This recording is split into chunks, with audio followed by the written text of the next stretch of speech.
Hey guys, welcome back to Quick Tip Tuesday, where I give you a great tip on all things real estate. Today we're going to be talking about the appraisal addendum and what that means and all the ins and outs of what an appraisal addendum actually is. So what is an appraisal? An appraisal is actually a third-party opinion on the value of the home that you are purchasing. So when you go under contract to purchase a home, the lender, when you're financing a home, will send out an appraiser to go out and take measurements, to look at the finishes of the home and all of the details, to look at the exterior and size, and then they will also compare it to other homes that have recently sold in the area to come up with an opinion of value. And what this is they want to make sure that the home is appraised at least what the lender is willing to finance. When you go under contract to purchase a home and you're financing this property, the lender will actually send out an appraiser to go and take measurements, look on the inside of the property, look at all the features that they have. Maybe they have lots of upgrades or maybe they don't. They'll also compare the comps that are in the area of recently sold properties to come up with an opinion of value on this property. And what the lender is wanting to see with this appraisal is to make sure that it appraises for at least what the lender is financing. Okay, so here's an example. Let's say that there's a property on the market currently that is listed at $500,000 and there's currently 10 offers on this property.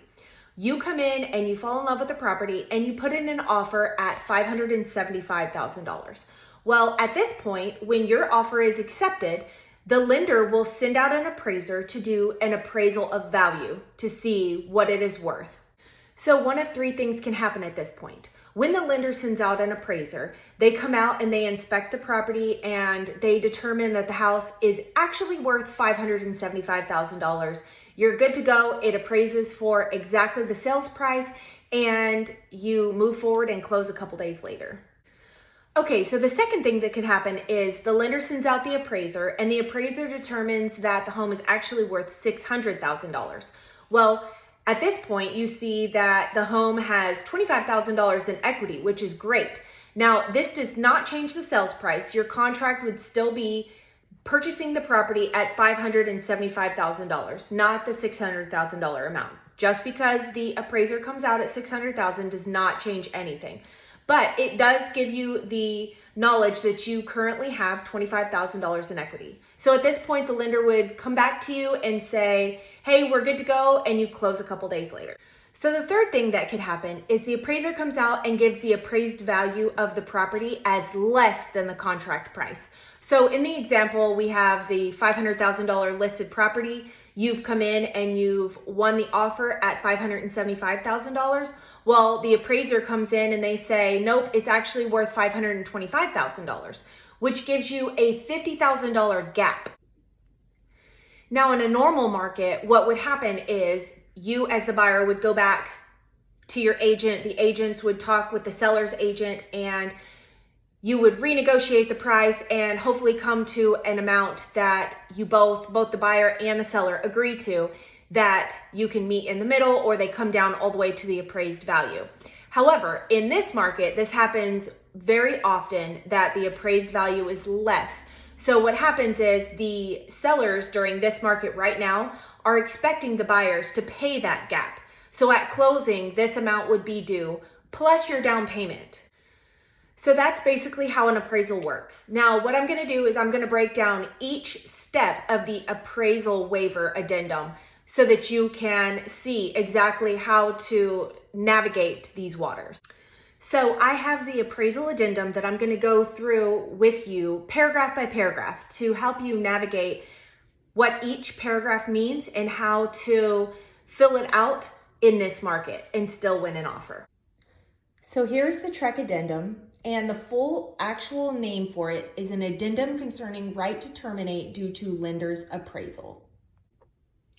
Okay, you'll see at the top it says concerning the property at, and as you can imagine, that's where the street address for the property that you're purchasing would go. Now, in section 1, it says waiver. Buyer waives buyer's right to terminate the contract under paragraph 2B of the third-party financing addendum if property approval is not obtained because the opinion of value in the appraisal does not satisfy lender's underwriting requirements. If the lender reduces the amount of the loan due to the opinion of value, the cash portion of sales price is increased by the amount the loan is reduced due to the appraisal. So what this means is that if the appraised value comes in less, like that third scenario I just spoke about, and there is a gap from what it's appraised at versus what the contract price is, you as a buyer agree to pay that difference, that gap. So that could be a $5,000 difference. It could be a $50,000 difference or even more, but you are agreeing to pay. Now, before we fill out this form, I always pull comps in the neighborhood to see what has recently sold so that we can get a better idea of what the appraisal value will hopefully come in at, to give you a better idea of what that gap may be, if there is any. So the second part of this addendum says partial waiver. Buyer waives buyer's right to terminate the contract under paragraph 2B of the third-party financing addendum if property approval is not obtained because the opinion of value in the appraisal does not satisfy lender's underwriting requirements, and the opinion of value is blank dollars or more. Okay, so what section 2 is saying is that the home has to appraise at X dollar amount in order for the buyer to agree to move forward with the contract. So going back to our original example of the $500,000 home that was listed and the winning bid and contract at $575,000. Well, let's say the buyer is comfortable with paying a gap of $75,000. So what would be put in that dollar amount that's left blank on the addendum agreement is $500,000. So basically saying, as long as the home appraises at $500,000, the buyer is willing to continue to move forward with the contract. However, if the home were to come in appraised at $490,000, that there is no obligation to the buyer to continue moving forward and paying that whole gap from $490,000 all the way to $575,000. Does that make sense? Okay, so section 3 of the addendum says additional right to terminate. In addition to buyer's right to terminate under paragraph 2B of the third-party financing addendum, buyer may terminate the contract within blank number of days after the effective date if the appraised value according to the appraisal obtained by buyer's lender is less than blank dollars and buyer delivers the copy of the appraisal to the seller. If buyer terminates under this paragraph, the earnest money will be refunded to the buyer. Okay, so what section 3 is basically saying is the home has to appraise at the contracted price or the buyer's not willing to move forward with it at all. So basically, this is the least friendly one. This is the one that is typically not used in a seller's market the way it is here in the Austin area right now, only because it's just not the way to win a bid and move forward with purchasing a home.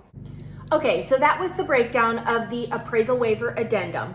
Now, in this market currently in the Austin area, with it being a seller's market and most offers coming in over asking price, and normally a considerable dollar amount over asking price, especially when there's multiple offers, I always recommend to the buyers that they offer a competitive dollar amount on their offer. However, at a dollar amount that they are willing to do a full appraisal waiver, only because as the market gives right now, sellers are expecting buyers to pay the full amount regardless of what it appraises at. Now, as a reminder, before doing a full appraisal waiver, it is always best to have comps pulled in the neighborhood that you are putting in an offer on so that you can get a better idea of what you may hope for the appraisal to come in at based on comparable properties in the same neighborhood. And that way you have a better idea of what that gap will be, because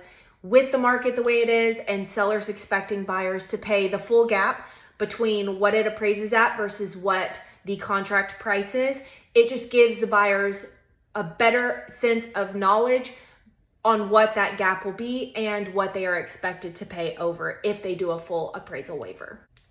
So that's another Quick Tip Tuesday, and I know that was a lot of information to go through, so if you ever have any questions, feel free to call me or email me, text me, whatever the case may be. And I am more than happy to go through all of this information again in even more detail.